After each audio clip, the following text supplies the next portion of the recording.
throstlecock and cuckoo, when lads and lasses look upon each other with sweet thoughts, when busy housewives spread their linen to bleach upon the bright green grass. Sweet was the greenwood as he walked along its paths, and bright the green and rustling leaves amid which the little birds sang with their might and main, and blithely Robin whistled as he trudged along, thinking of Maid Marian and her bright eyes, for at such times a youth's thoughts are wont to turn pleasantly upon the lass he loves the best. As thus he walked along with a brisk step and a merry whistle, he came suddenly upon some foresters seated beneath a great oak tree.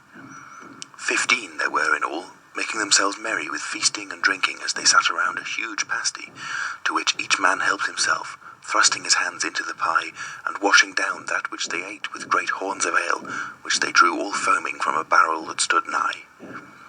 Each man was clad in Lincoln green, and a fine show they made, seated upon the sward beneath that fair spreading tree. Then one of them, with his mouth full, called out to Robin, "Halloa, where goest thou, little lad, with thy 1-penny bow and thy farthing shafts?"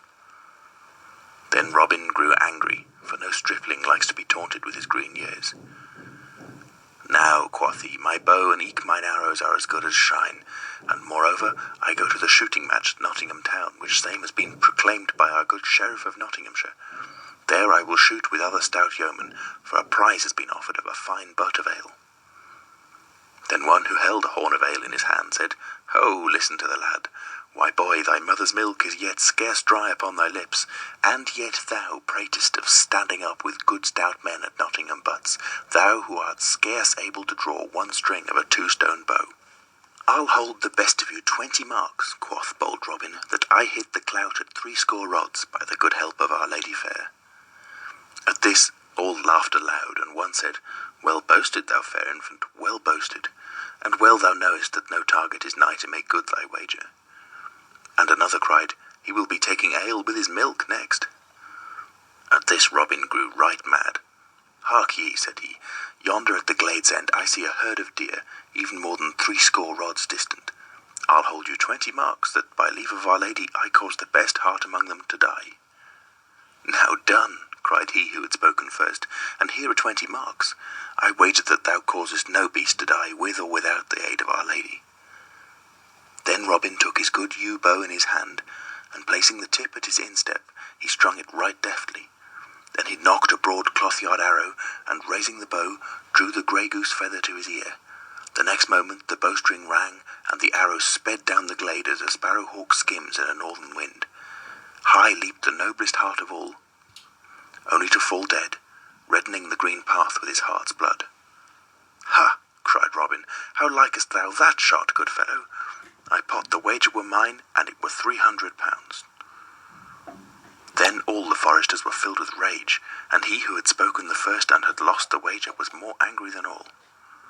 "Nay," cried he, "the wager is none of thine, and get thee gone straightway, or by all the saints of heaven I'll baste thy sides until thou wilt ne'er be able to walk again." "Knowest thou not," said another, "that thou hast killed the king's deer, and by the laws of our gracious lord and sovereign King Harry, thine ears should be shaven close to thy head?" "Catch him," cried a third. "Nay," said a fourth, "let him e'en go because of his tender years." Never a word said Robin Hood, but he looked at the foresters with a grim face, then turning on his heel strode away from them down the forest glade. But his heart was bitterly angry, for his blood was hot and youthful, and prone to boil. Now, well would it have been for him who had first spoken had he left Robin Hood alone, but his anger was hot, both because the youth had gotten the better of him, and because of the deep draughts of ale that he had been quaffing. So, of a sudden, without any warning, he sprang to his feet and seized upon his bow and fitted it to a shaft. "Aye," cried he, "and I'll hurry thee anon," and he sent the arrow whistling after Robin. It was well for Robin Hood that that same forester's head was spinning